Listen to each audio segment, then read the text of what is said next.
I'm Rachel Bovard. I'm Josh Hammer. And I'm Jashinsky. And I'm Will Chamberlain. And this is NatCon Squad, where common good and common sense meet. NatCon Squad is produced by the Edmund Burke Foundation, the home for national conservatism. Subscribe now on iTunes, Stitcher, Spotify, YouTube, or wherever you get your podcasts. So welcome back, everybody. We have a jam-packed agenda for you as usual. I think Josh is going to kick us off today, starting with a conversation about big tech being above the law, which is where we know they love to operate. Whether Congress will rein them in or not is a separate question.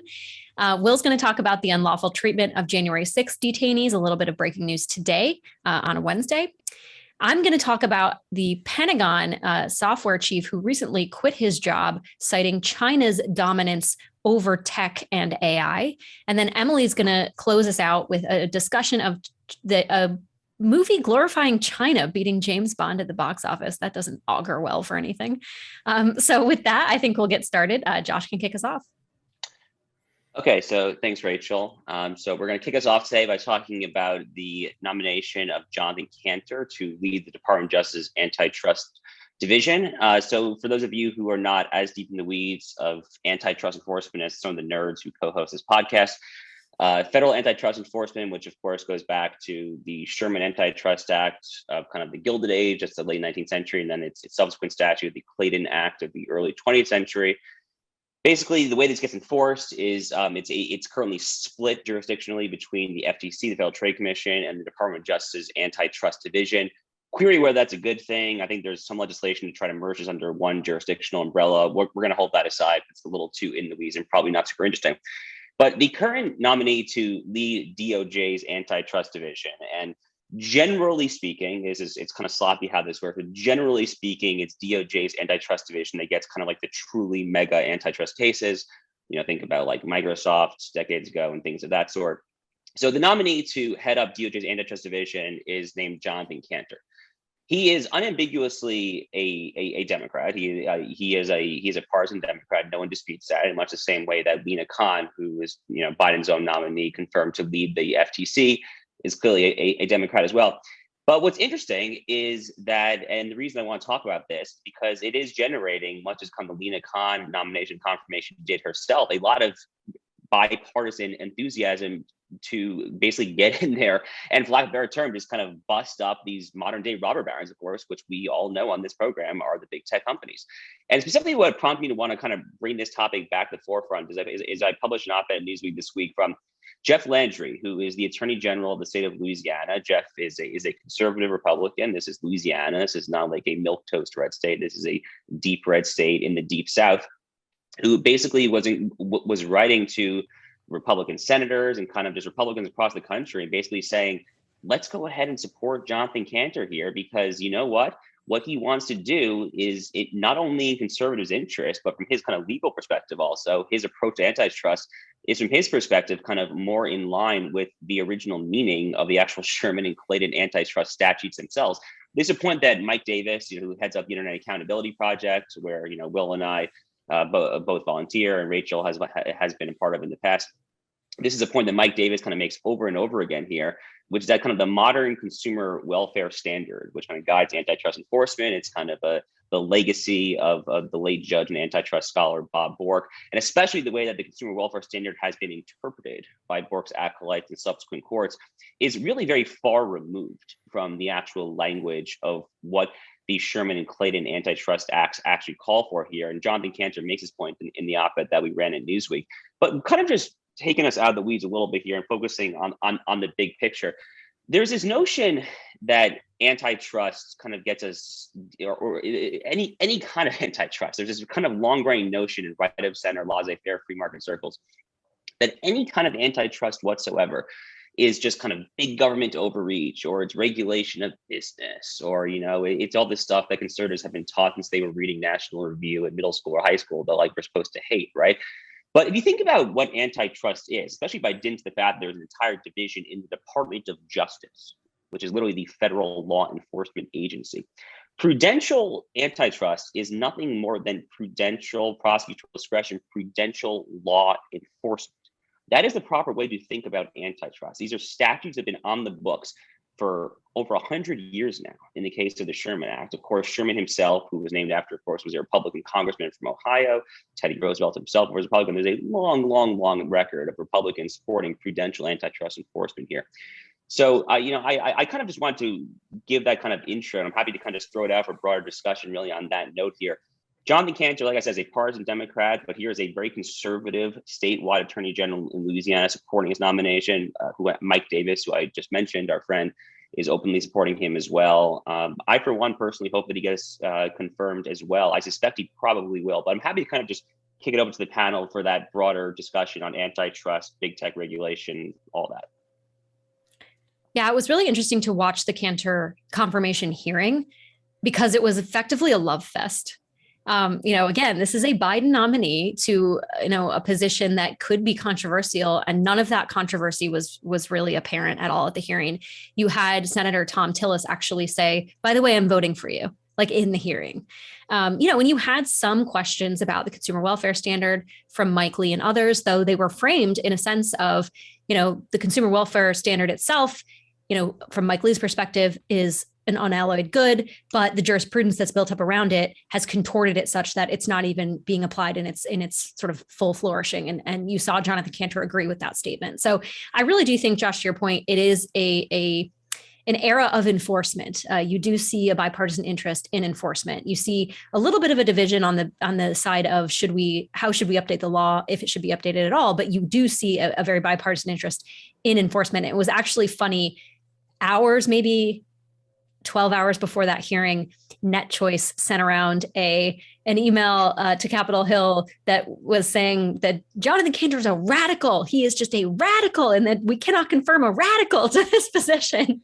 And it just completely fell flat because, again, as you point out, he is not. I mean, you see people make the case that Lina Khan is a radical. She comes from academia. It's a charge that I think sticks more to those people who come from the ivory tower.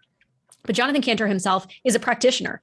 He spent his whole career in literally enforcing antitrust against the big guys. And he's one of the few lawyers in DC that hasn't been sucked into the big tech Borg. So I'm interested to see, I'm assuming he will be confirmed with bipartisan support. And I'm interested to see the work that he does, because again, I do think there is definitely bipartisan interest in enforcement at this point.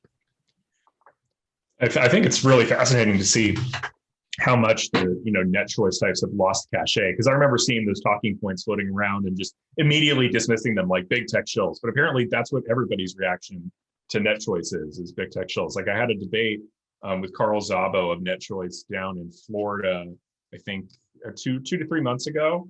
And it was me and like the Solicitor General of Texas just clowning on the guy. And he was sitting there trying to concern troll everybody, essentially saying, well, this is what real conservatives think. Real conservatives realize antitrust is a problem. Real conservatives don't get in the way of big business. And we're like, I'm sorry, is there a January 6th exception to the antitrust laws? Like, you guys are colluding and you're hurting our movement. And I think that, there's two basic things. One, they've realized they're just shills for the tech companies, but two, I think they've realized that where their voters are is not where these companies are, and that whatever this constituency is for really lax antitrust enforcement doesn't represent conservative voters at all. By the way, I just want to mention the other person on the panel with you, the Solicitor General of Texas, is a guy named Judd Stone, who's a former Ted Cruz chief counsel, not exactly like squish luminary here. So if he's saying that we need antitrust enforcement, it's coming from a pretty good source. Yeah. So I actually think the bipartisan appetite for reform here could turn out to be big tech's Achilles heel, because they have infuriated the right over obvious breaches of our kind of standards of speech and expression and censorship. But they've also infuriated the left. And some of the reasons they've infuriated the left are sort of baseless and silly, like Hillary Clinton blaming Facebook for losing to Donald Trump. But at the same time, what this has done is created a gateway, so sort of like a gateway drug for the left and the right to say, let's talk about antitrust and realize that maybe that's their way to come at big tech. And that exchange between Mike Lee and Jonathan Cantor was like very substantive and deep and sort of about the definition of consumer welfare. And I think it really shows that big tech's inability, the myriad sort of incompetencies of big tech when it comes to managing these massive platforms, raking in profits, but failing to actually use them ethically. That has upset both the left and the right. They have not successfully pleased either the left and the right. And that could really turn out, because it brings so many people together on antitrust issues, to be their Achilles heel at the end of the day.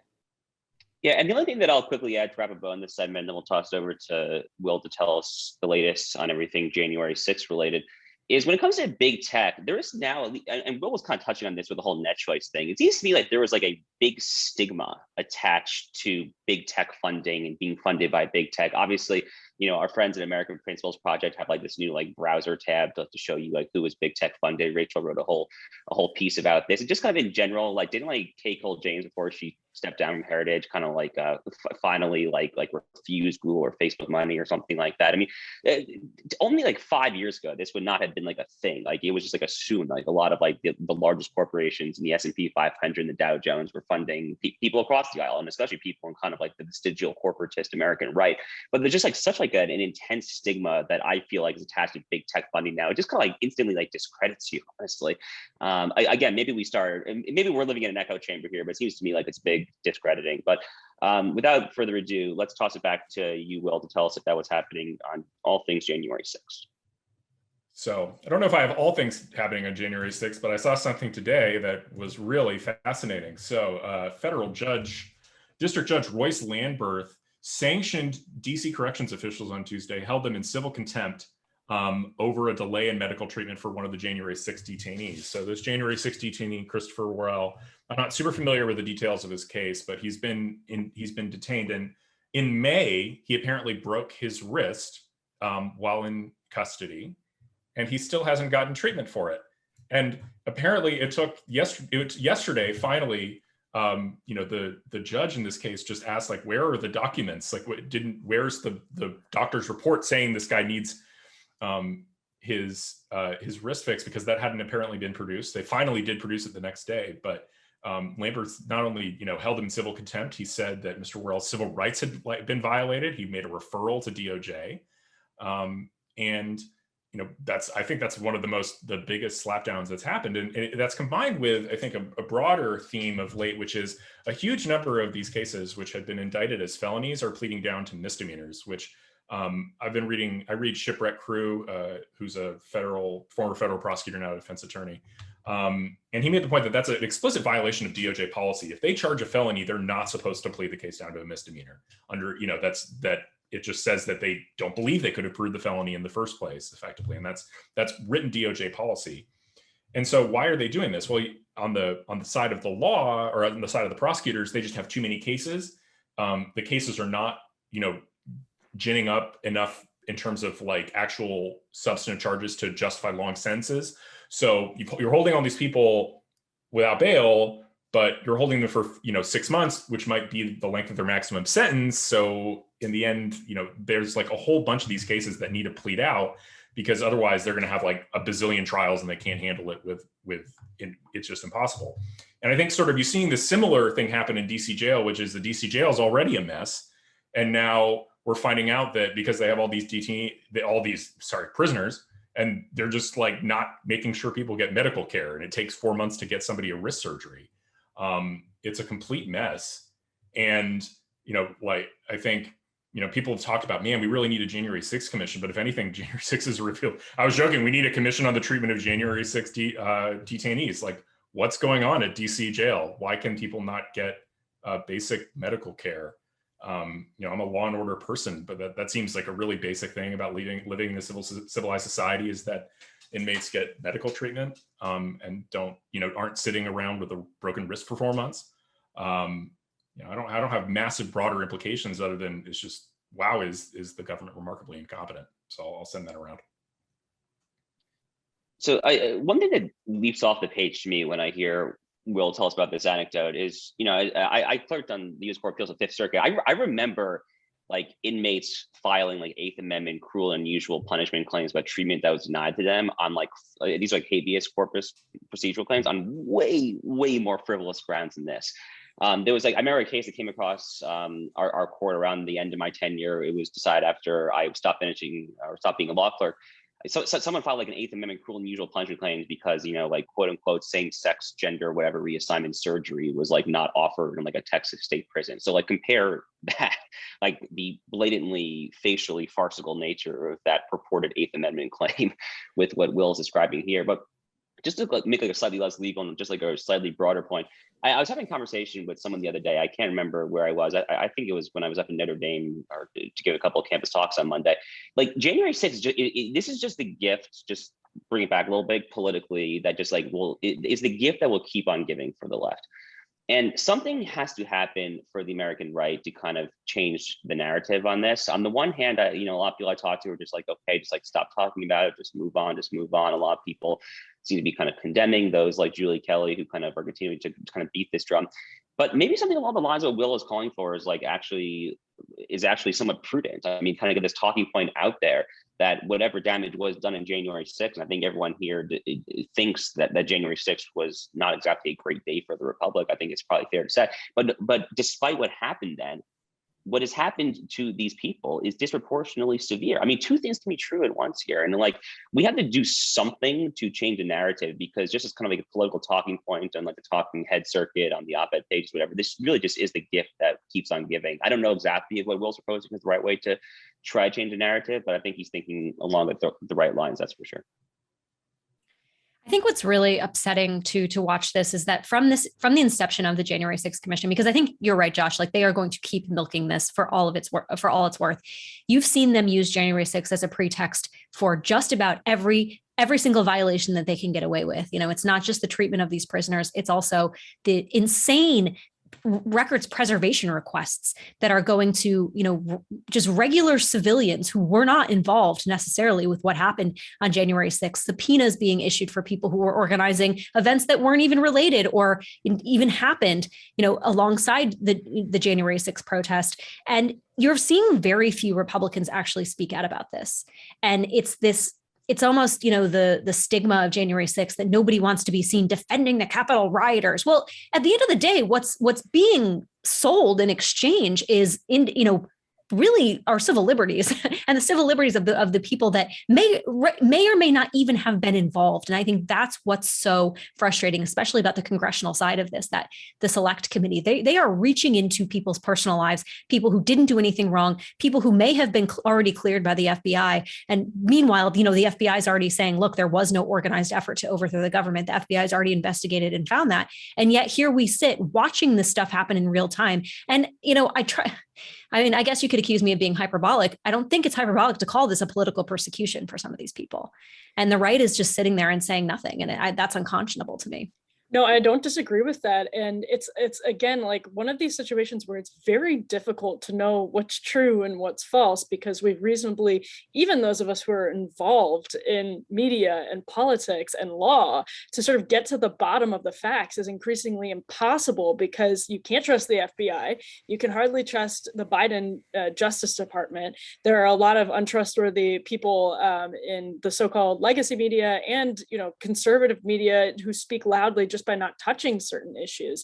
And this is obviously like an unsympathetic demographic just from the superficial aspect of it. But to Rachel's point, we can't lose our stomach for defending basic freedoms and values, no matter how difficult it is. And this might sound like sort of galaxy brain, but we're in a world where the ACLU won't even defend free speech. And this should terrify us about what our institutions can do to ordinary people who end up on the wrong side of, just in the wrong place at the wrong time, and get caught up in this definition inflation and then have nobody there to defend them. When we're inflating the definitions of bigotry and Nazism and transphobia and hatred and domestic terrorism, and then nobody is there nobody has the stomach to pursue things, even when they are politically difficult. The Republican Party does not want to become a version of the ACLU in this respect. And it's just, in this climate, nobody seems to want to really challenge some of these very difficult questions. I mean, we're getting a lot better about having honest conversation when it comes to sex and gender, but this one is more difficult for Republicans for political considerations. And I think people need to think long and hard about where we are and how dire the circumstances are and how this can really start turning on average citizens. Yeah, I mean, just to finish it off, I guess. I mean, I think Josh has a really good point about, how do we make this, tenable, because people have been scared off. But I think at the end of the day, if you can't defend a guy who had his wrist broken and hasn't gotten treatment for 4 months, despite like doctors demanding that he get treated, I mean, who can you really defend? Like that seems like the most basic aspect of basic limit. And I think also Rachel's exactly right in terms of they're using January 6th to justify these massive intrusions into people's privacy. Like these commissions are only supposed to help like amend legislation. Congress is not the Star Chamber. They don't have the authority to go punish people. Their job is to write legislation. So they're kind of conducting this mini Star Chamber almost, trying to uncover wrongdoing that has with no criminal basis. Like nobody's indicted anybody, but it's all a mess. And I hope that, again, Republicans do actually need to have stomach on this. You can't just it's one thing when you don't defend people who are nominally on your political side, but then who are also getting horribly mistreated by their government. I mean, that seems like a very, very basic thing that any political party can be expected to do. Two things I would add before I transfer to myself is that, to your point, Will, about not, congressional committees sort of stepping outside their jurisdiction, they are very clearly. The Supreme Court ruled last year, I think, that it was these type of records requests, these type of activities this committee is engaging in have to have a clear legislative purpose. Congress cannot just do this when the overriding objective is simply to invade privacy. They are not allowed to do that. But I don't see any Republicans standing up for that, even though Republicans are the ones that these committee members are going after. They're trying to subpoena the phone records of their own colleagues. But I will say, as much as I'm sort of bashing the General Republican Conference for being gutless, I think, on this issue, I will say you've seen Marjorie Taylor Greene and Matt Gaetz be like the two that are speaking out about this. And, a lot of people in sort of the mainstream right are like, oh, cringe, I don't want to talk about this people, but they're the only ones who are talking about this. And I will give them credit for doing it. Because again, the broader conference should be paying more attention to this than they are. Now, on a slightly different note, so I'm going to talk about something that if anybody was watching Tucker Carlson on Tuesday night, you probably saw an interview with a guy named Nicholas Chilin, I think his name is, who is a former Pentagon software chief who resigned in September. He posted a blistering resignation letter to his LinkedIn page in which he said, look, I love my job. I love serving my country, but we are losing to China. We are losing the race to artificial intelligence with China because of the Pentagon's bureaucratic, sclerotic effort and because of companies like Google who refuse to work with the US government. And Google sort of has the monopoly on AI talent in America because they're so big and they pay so well.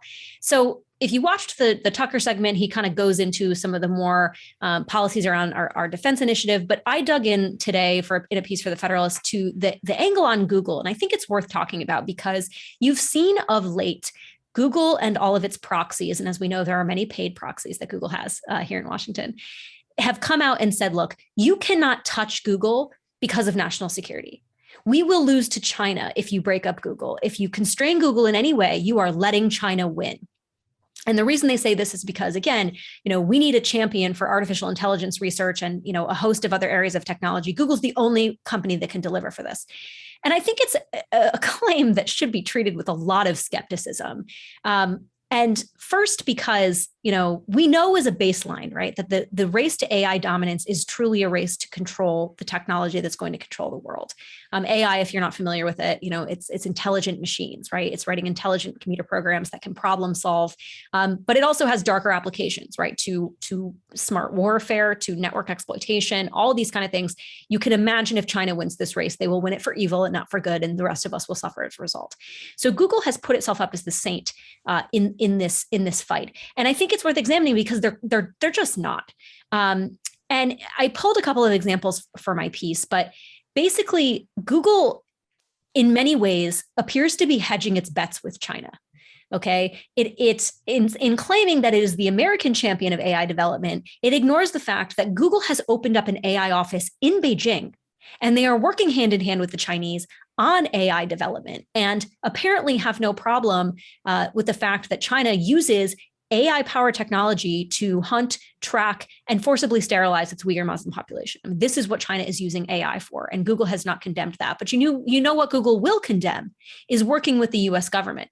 Very famously, Google's employees, about 4,000 of them, boycotted something called Project Maven, which was a contract that Google had with DoD, which was an artificial intelligence contract for drone technology. And the employees said, nope, this is a war crimes, it's too much for us. So Google dropped the contract and apparently now subjects their defense contracts to employee approval, which leads me to another point, which is that even if Google were focusing like in the right direction, which again, it's all of its business interests are focused in China, right? It's worked on behalf of the Chinese government to provide censored search engines. Like we know it wants access to the Chinese market.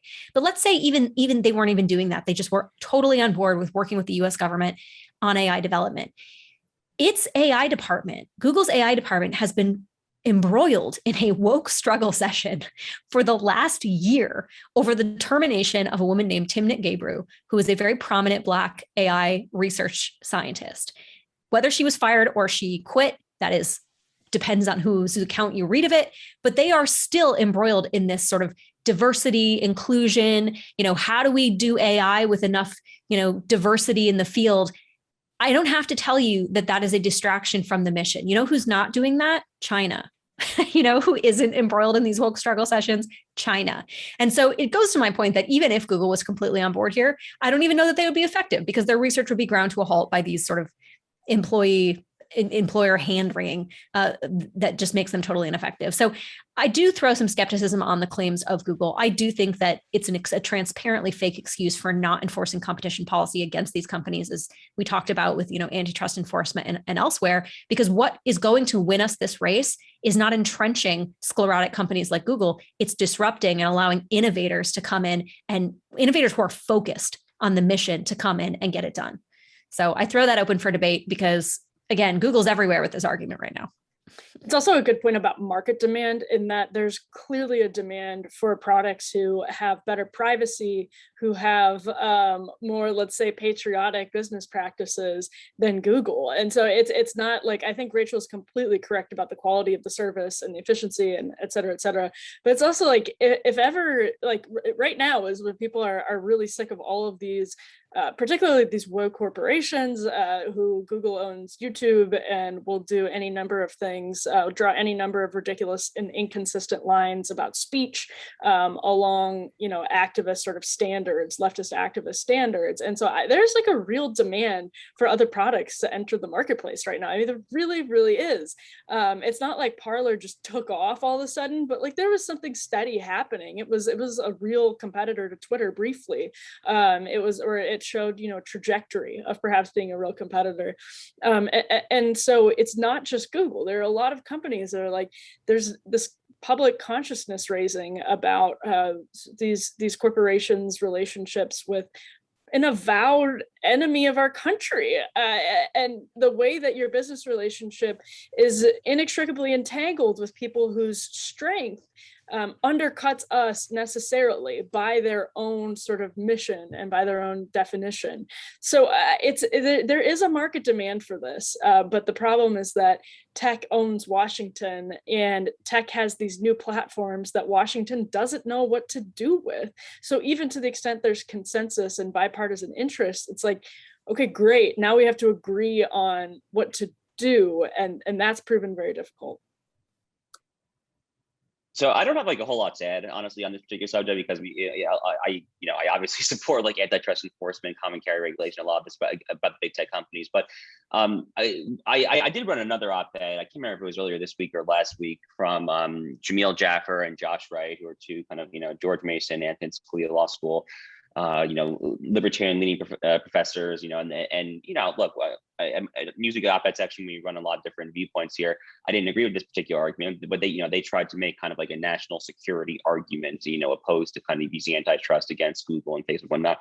But, one thing that I was thinking about after the Facebook outage, whenever that was, whether it was like a week or two ago when Facebook, Instagram, and WhatsApp, went down here, are we kind of closely approaching the point, and maybe we're already there, where there's national security imperative to actually break up these companies, right? I mean, if Facebook going down, is one thing. They already obviously have Instagram, they have WhatsApp here. What if Google were to just like go down? I mean, like if Google were to go down for like 12 hours, I mean, I don't know. I mean, it seems to me like that could have like major national security ramifications. I mean, if DOD, the CIA of all the nations spooks, I mean, hold aside your thoughts on the intelligence community and all that stuff, but like if we can like rely on like a basic function of that sort, I don't know. And one thing about China, maybe we'll come back to this in final thoughts, because it would actually be a good thing to get a lot of folks' thoughts on. I hear a lot of people in kind of like new right, NatCon, like whatever you want to call in this world, who are kind of warming up to China in certain ways. And this is obviously like a horrific, like manifestly evil, quite literally genocidal Marxist-Leninist regime. But in the context of big tech and kind of like the social media companies in particular, one thing that I hear from a lot of people is that when it comes to like this conflict between national security and like the integrity of the free enterprise system, a lot of people see China as not even like thinking twice about what actually prevails. National security should prevail here. On that extremely limited scope, and I want to emphasize on like literally nothing else, they probably have something to teach us. Well, that, and that they have rules written down about what you can and cannot say, as opposed to us where we have these vague standards. I only joke somewhat in turn, but that's a big frustration I have. It would be nice to have patriotic and competent champions of AI. Google's clearly not that. I think it's sort of interesting. It's sort of unorthodox request for a government subsidy, and the subsidy in this case is not enforcing antitrust law. Right? Like the classic case is, well, we're important to national security, so give us this benefit or fund our research. Instead, it's, well, just don't break us up so we can subsidize AI with all the search revenue we get, right? But is that really necessary? Like, wouldn't we want to maybe do a direct subsidy to AI-focused companies so that they could develop this technology and weren't tied to the Democratic Party? I mean, again, like I can't take these companies seriously as champions of America per se when they've decided to make essentially persecuting and removing members of the other political party like their primary function. You're not a champion of America, you're a champion of the Democratic Party. And I don't think that that's what we're looking for in terms of tech. And I mean, and I'm connecting back to other things, like we just continue to see these sort of ridiculous justifications from big tech advocates. They're basically trying to gaslight and sort of, what's the other, concern troll both the left and right using various issues that each of them cares about in order to maintain their monopoly. And I just think none of it's working. I think, while broadly speaking, there may be plenty of people on the left who see the value in maybe having a very powerful Facebook that could be used to censor their political opponents. There's still such a default anti-corporate reflex on the left that I think when it comes to antitrust in these companies, I think they're facing serious trouble. So.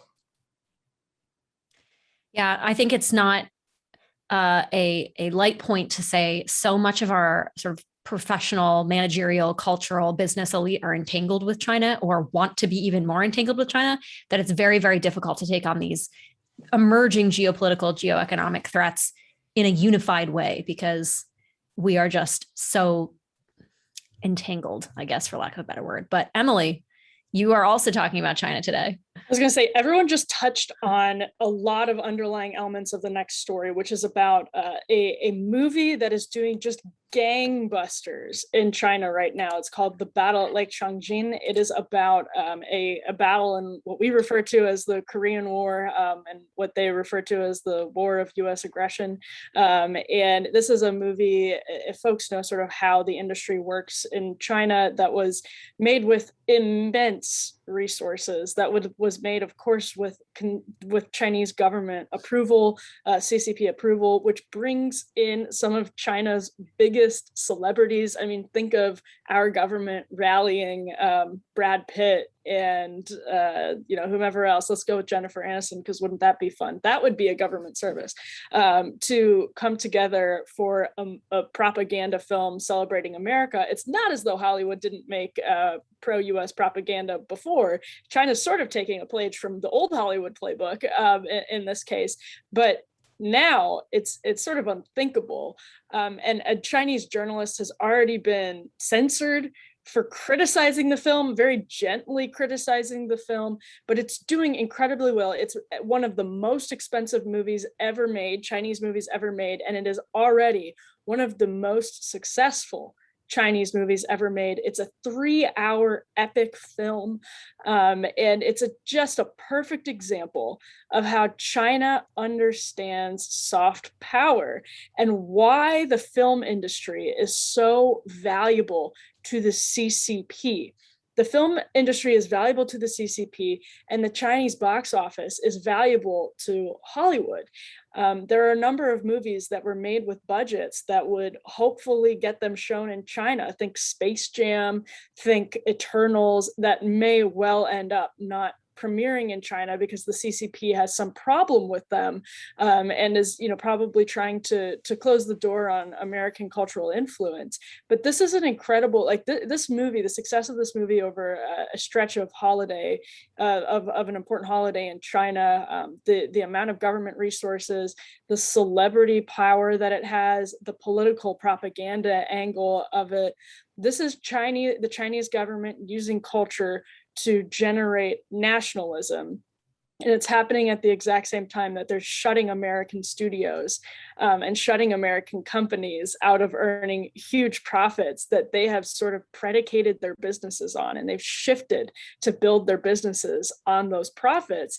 And they will increasingly not have those. So the silver lining possibility is that perhaps this awakens American filmmakers to the possibility of actually doing good work here. And that's not to say that we need propaganda, but maybe don't take that Taiwanese flag off Maverick's bomber jacket and the Top Gun sequel, which, by the way, was made with Defense Department resources. The original Top Gun is sort of attributed, we attribute a bump in Air Force recruitment to the original Top Gun.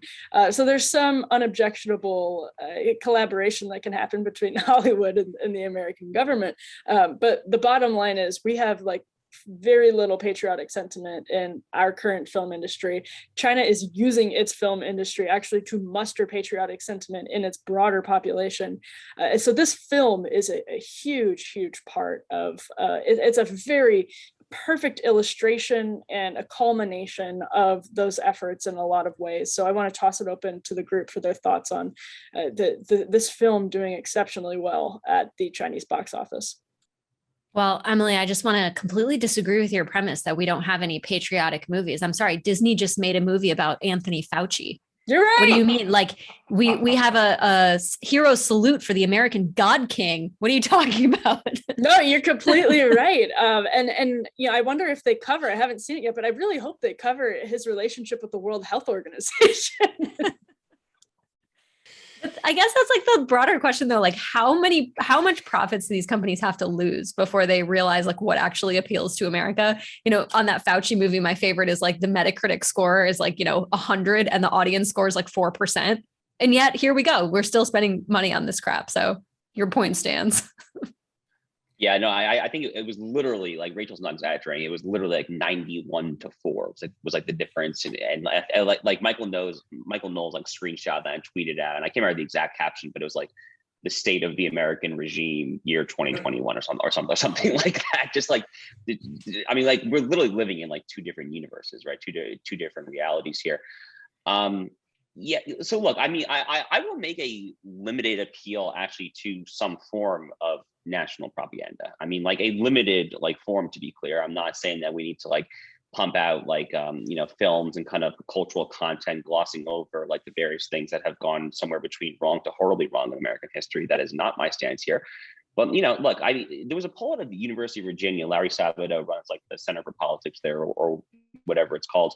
And the poll, again, it was 2 or 3 weeks ago or so, literally majorities, not just pluralities, but outright majorities of both political parties, Democrats and Republicans, now say that the other is an existential threat to the Republic. Obviously the topic of so-called national divorce is very much in the discussion now. My friend Dave Riaboy down here in Miami is kind of one of the biggest proponents of it. Rich Lowry of National Review kind of came out swinging at it this past week, and it's very much in the discussion. That is not currently my stance, to be clear, but there's like that has entered the fray of like the Overton window of like legitimate talking points here. So it seems like when we are like this divided, when these things are like being candidly discussed, some actual leveraging of cultural power to prod us back in and like in an overtly nationalist, like salute the flag style orientation is definitely not a bad thing. You know, I think that we on NatCon Squad should probably be supporting, or at least I support that. I don't want to speak for anyone here, but I think it's probably a good idea at this late stage of the Republic. Yeah, I think it's interesting to realize that we would never be able to influence a movie made by Chinese directors in the way that Chinese directors or Chinese money is influencing American directors.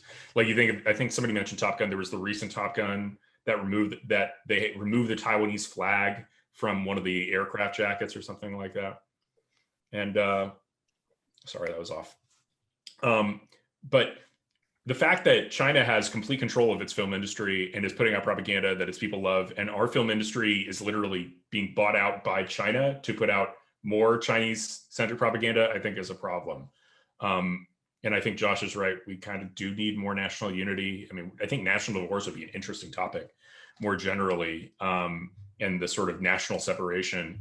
I think maybe there's a good case to be made for like kind of strengthening state power vis-a-vis the federal government, and giving people more authority. But man, like, you know, I think there's also a policy question about should Chinese money be invested in American films in Hollywood anymore? Should we write a law that says they can't do that to keep that money out of there so we can actually not, you know, if China's going to run outright propaganda in its own country and then have subtle propaganda here, that seems bad for us.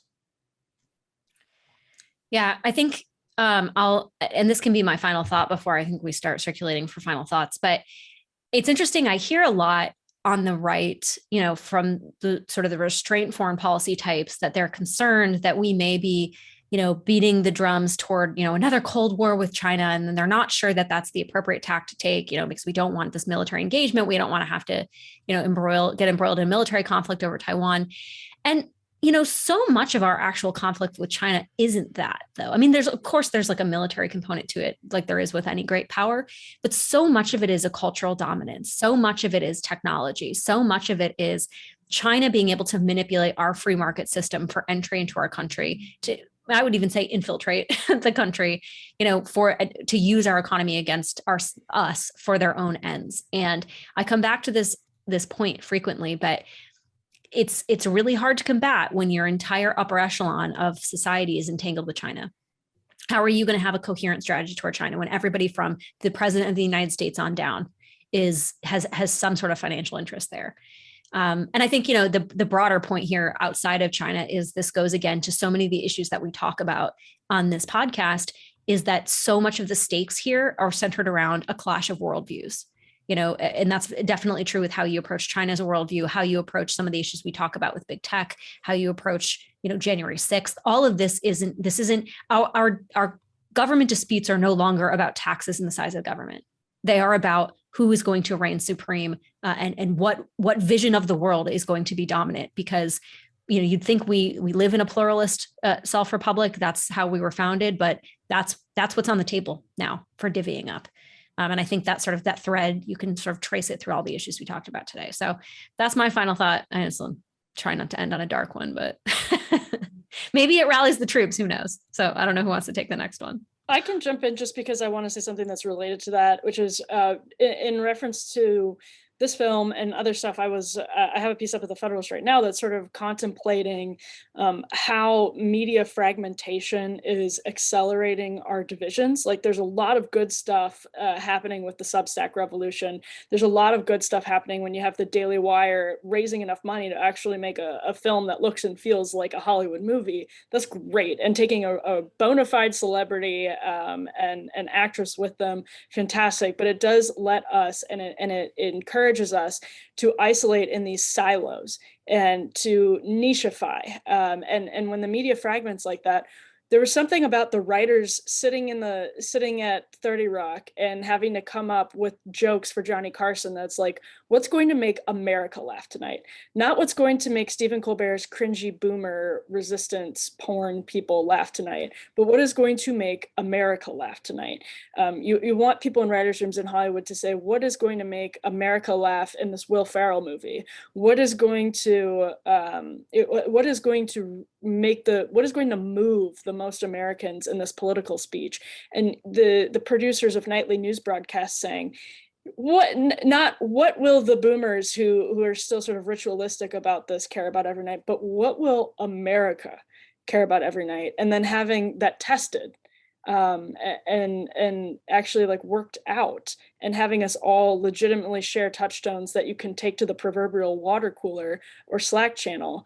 We're losing that, and for reasons that are actually more to do with tech and the business model that tech has induced than even cultural ones. There's an interaction there, but we're in some dark places. So only vaguely related to China is something I want to touch on here. So like I mentioned earlier in the podcast, I was at Notre Dame the other day. I gave 3 talks, a law school one, a right to life talk, and then a YAF talk on foreign policy. And the foreign policy talk was trying to articulate this topic that we've talked on a lot of previous podcasts about what like a third way kind of middle ground national interest foreign policy between the neocons and the isolationists could look like here. And the latter half of the talk focused a lot on China. And, I had this extremely, I don't even want to say red pill, like a full on black pilled person in the audience who in the Q&A kind of took the microphone and said, given the state of the American regime, how horrific we are, the FBI's like alleged involvement in January 6th, the political prisoners, blah, blah, blah. Given all of this, wouldn't it actually be a good thing for the America to recede and for the Chinese Communist Party to take our place? Was this person Sohrab Ahmari? Well, it's funny. Sohrab's a good friend, but when this guy was asking his question, I was literally thinking like, okay. And, look, I don't actually know exactly what it is. There definitely are some parts, right, of like the new right that are like so over the top black pilled America and the American experiment and what this country stands for or purports to stand for, that they actually support kind of like the rise of China. And I feel a need to like very quickly just push back on that here. Okay. We can say that the late stage American Republic, the American Empire, the global homogenized American Empire has overextended, that we need to get out of the moralistic neocon Afghanistan boondoggles, focus on the Far East, on bolstering Taiwan.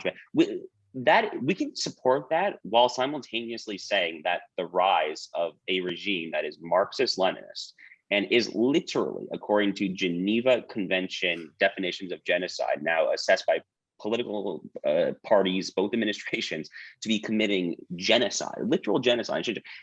We don't want those people to rise up here. And I'm not saying that we should go to war. In fact, my stance is that if China were to actually invade Taiwan, that we should not go to war. I don't support. I don't actually support like over the top hawkish measure when it comes to casus belli international law clauses of war with China. Because to be honest with you, I am not convinced we would win that conflict here. But we should be doing whatever we possibly can to bolster the heck out of our allies to deter that from ever happening. So I just felt the need to like very quickly just push back on this notion that it somehow redounds to the interests of the American people, no matter how horrific our bipartisan ruling class actually is. We are not ever going to be better off by the rise of the Chinese Communist Party. I just don't see that happening. I really just don't. Yeah, I mean, just look at what's happening to Hong Kong. If you really want that, like, I wouldn't want to. Hong Kongers are leaving like crazy. They can't speak freely. I think to the extent Chinese comparisons are useful, they're useful to remind us about the stakes of our own policy debates here, right? When people dismiss things like the right to be able to speak your mind on the internet, I'm like, no, that's really important, because China would imagine China having the power that you would arrogate to Facebook, regulated by Francis Haugen and the whistleblower. It'd be ridiculous. So we need to be good there. A lot of other stories I wish I should have brought up. There's that Daily Wire story that came out about the Loudoun County kid who was raped, and it was covered up by the school board or something. There's a lot of appalling stuff going on. So wish maybe for next time. But yeah, I'm with Josh. America first, and that actually does mean more than merely like vote for Trump. America first. Well, I mean, if America first literally means anything, it means not Chinese Communist Party first, right? Yes. Well, with Josh and Will leaving us on that extremely white-pilled note, America First means not the Chinese Communist Party. Thanks, guys. I guess we'll leave it there. So on behalf of Will, Emily, and Josh, thanks for tuning in. I'm Rachel Bovard. We'll see you on the next NatCon Squad.